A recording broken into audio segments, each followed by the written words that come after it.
We cut most of our firewood in the winter. One of the reasons we do this is that it's a time when we don't have a ton of other things to do. There's so much other work to do around the house in the summertime.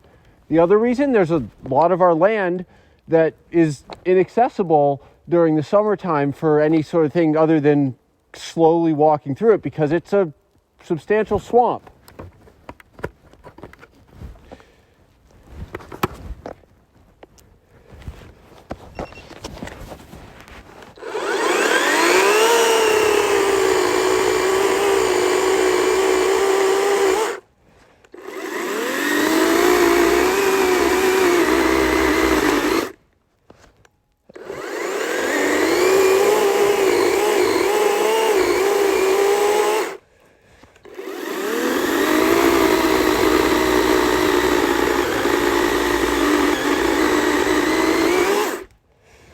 Clear!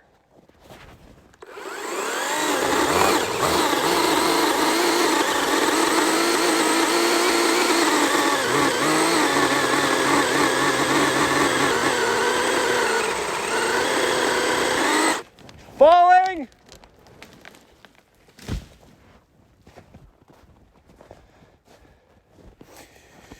Though most of the wood we cut is blowdowns, and this tree is a blowdown given that the top of it fell off in a recent windstorm, and I'm just cutting the rest of the stub down. We will occasionally do other cutting of like selective cutting to advance particular forestry goals or for clearing the network of trails we have in our woods. In this case, I'm bucking this up into about 16-inch lengths, which is what works well in our stove. And it also works well in hauling it out of the woods because I intend to sled this out.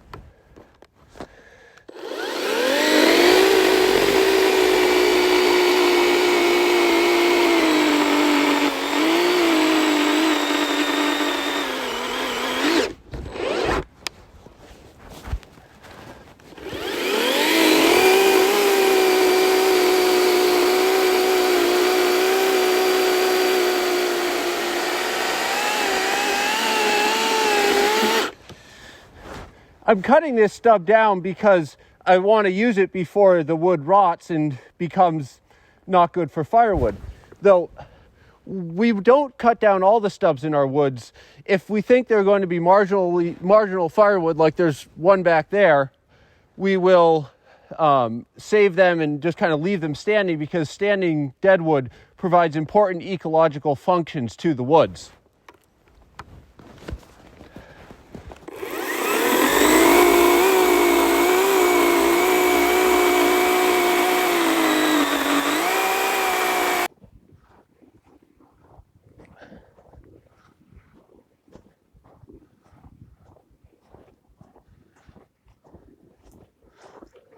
I'm hauling in the wood that I previously cut out in our woods back to our house where we'll get on to kind of the next steps of using it. This hauling in by hand isn't really all that efficient. It's a small sled load that I get to do every so often, and especially when we can borrow a friend's truck, and in the summertime when the ground is dry out in the field, go drive out, load up the back of a pickup truck, and we don't have to do much of that. It's to get all the wood in, whereas it's hours of hauling by sled. It's not that efficient. Well, despite that inefficiency, I still do a lot of it. Some of it is that there are parts of our land that we can't access by a truck. We can only drive in the field and then our one woods road into the woods, whereas we've got lots of trails in other parts of the woods that are too narrow and bumpy for a truck to get into, or are a swamp. Much of our land is a swamp and we can never get a truck in there. And so we have to haul wood out of there or carry it out in the summertime. But I also just find it really relaxing and nice to do this hauling despite the work. I really enjoy it, and I'll come do it after work, like tonight in the dark, or on weekends. It's nice to go out and kind of get some physical exercise while doing it. I'll also sometimes haul it in by wheelbarrow in the summertime in from our field, but I don't find that as relaxing because I have to use both hands, and it's like bumpy, and it just feels like it takes a lot more work. That's only something I do if I really don't have any other option other than, well, not doing it. But if I really am looking for something to do, I find the relaxing part of it is being able to haul wood with no hands. And one of the keys for this sled is to have this, like, this is a piece of 1-inch webbing rather than a rope, which distributes the load much nicer than kind of an equivalent rope you'd be using to haul this in, which would cut into the sled really well. Whereas here I can just kind of walk along, keep my hands free, and that's very relaxing for me.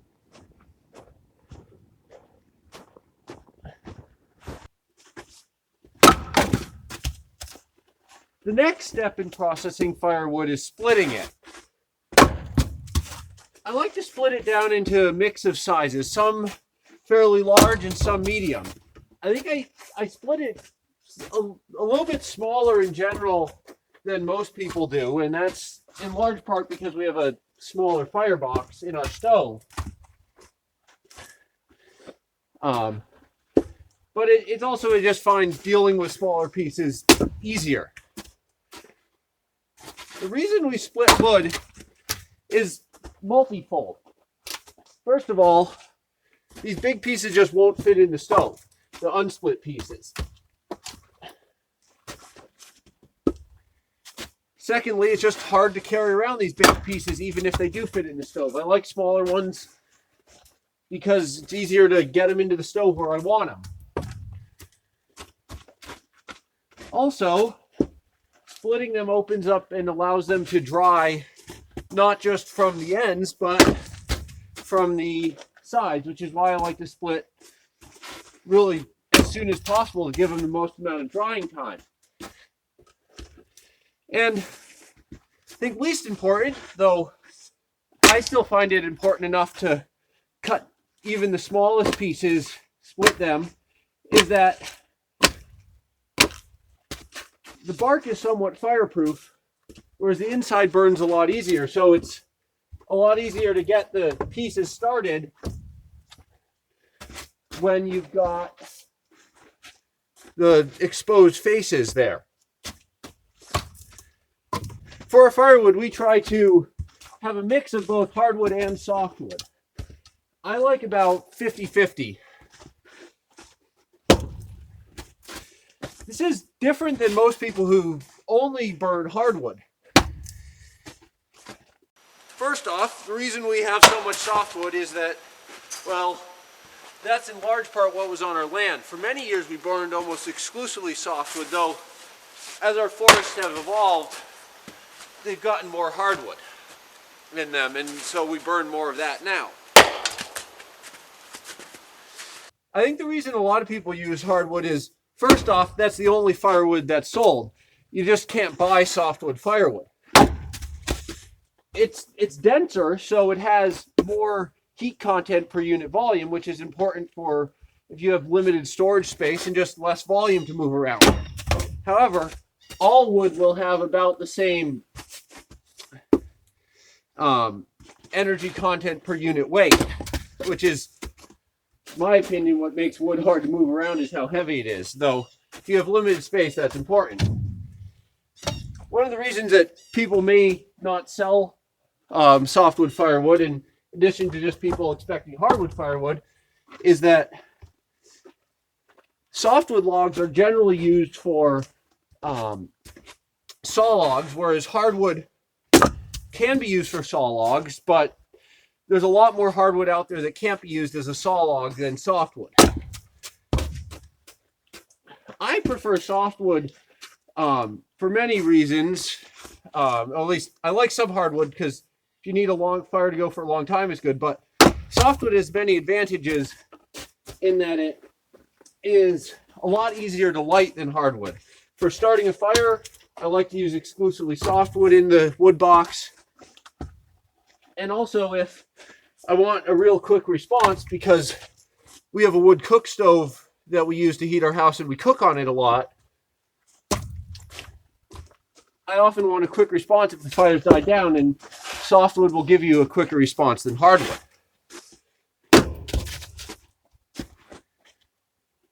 So This piece of wood, just a large log that I'm splitting onto, I actually like the top of it to not be completely flat, especially when I'm dealing with smaller stuff, because the cuts that when you're bucking it up are rarely square, and so having a slight angle means you can work with the angle on the cuts and get it to line up so they can stand up straight and be split better.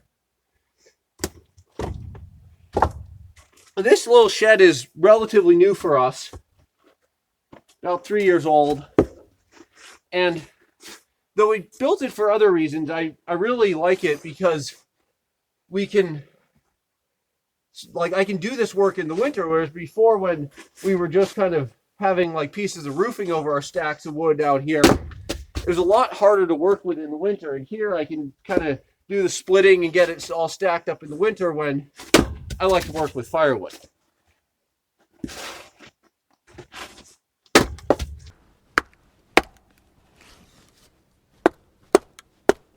For many years, we'd split up our kindling right before we'd use it, basically. Every couple days, we'd take a piece from our wood supply, split it up, and then we'd have kindling for a couple days. I prefer to do this kind of in mass at the beginning of the season. It just feels more time efficient, and you don't end up making a mess inside that you have to clean up. I prefer using cedar for kindling.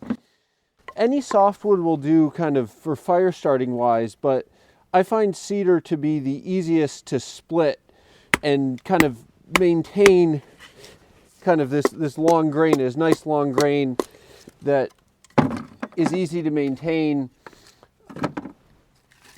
while splitting it to these very thin pieces. So I've already split these up to the size that I can get them with the maul. And then I use an axe to split them up smaller using a method of called contact splitting, where you can safely split up small pieces.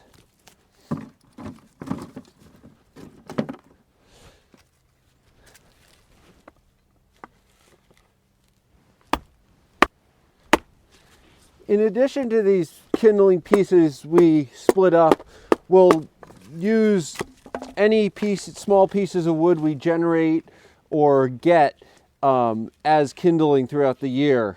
We aren't super picky on our kindling. It's now mid-June, and I'm bringing the firewood from the detached wood shed where I had it stacked after splitting it this winter into our attached wood shed where I'm stacking it up. This is something that we'll do kind of throughout the summer and fall. It just kind of depends when we have time, and particularly when we would previously, before we had that detached wood shed, when we'd be splitting it over the summer, it was kind of a slow process to bring it in here. But it's just when we have time to bring it in is when we do, just based on other schedules and demands. I would have probably had it in a little bit earlier this year, except a robin was nesting in here, and I was just trying to limit time in this area to disturb it, but those chicks have now fledged. We store 2 years of wood in here, so this wood is not going to be burnt this next winter, but the following winter. So it's 2024 right now. This isn't going to be burnt the winter of 2024-25, but rather 25-26. The reason we do this is it gives the wood more time to dry. We've got next year's wood stacked along here. Just more time to dry, get the water out so it burns more efficiently and cleaner. It also means we have a backup in case it's a particularly high demand wood winter. It isn't just 1 year's worth of wood that we have, and then we're scrambling to find dry or reasonably dry wood even. And so that's useful. A lot of people will only store 1 year's worth of wood, and that's just space considerations. But most people have a backup heat source, whereas we don't really. Part of the reason that we're able to do this whole process, which is very manual, of like hauling it in and hand splitting it and like just all of that is because we use so little wood. We typically use between like a cord and a cord and a half each year, and that is ridiculously low for some like a house that heats only primarily by wood. We have other heat sources, but not anything controllable and not anything that's considered a heat source really. It's just our wood stove. And so that's due to how well insulated our house is and its ability to gain from passive solar. You can learn more about the heating of our house in the linked video, a previous video I made.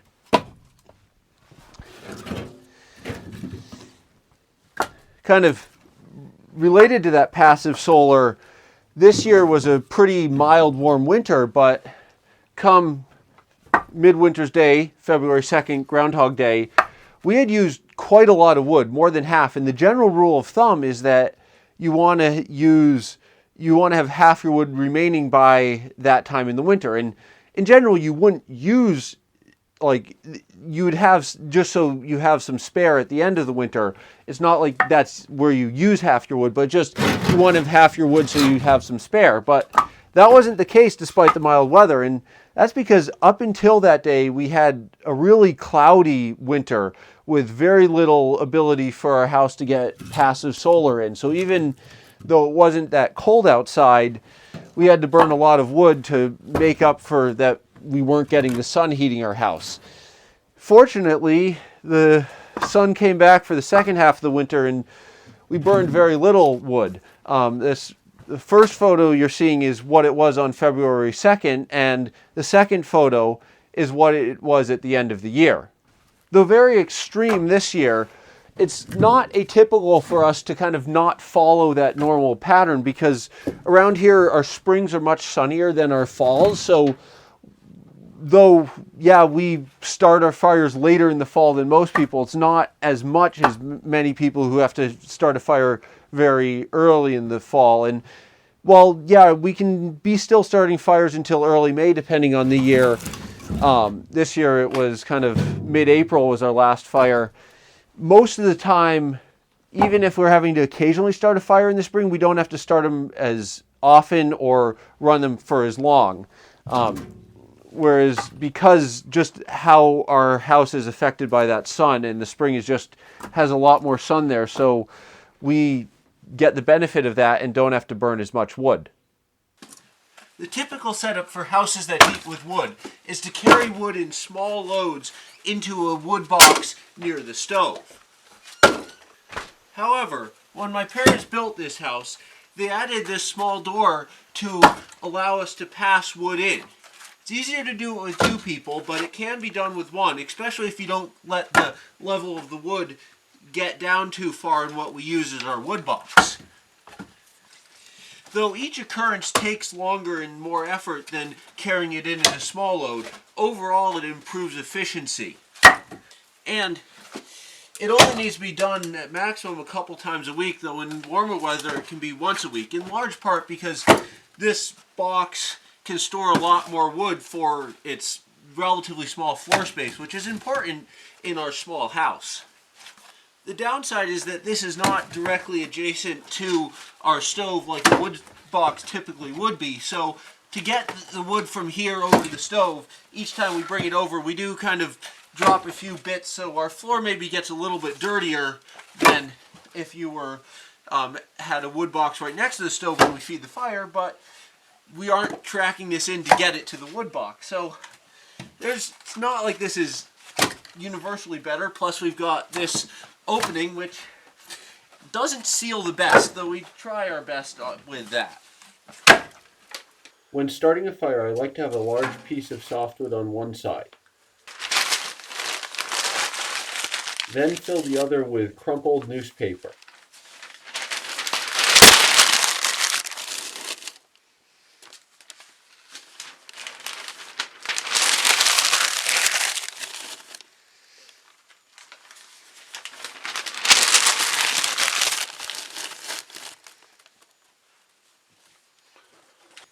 Then a few sticks of kindling on top of that.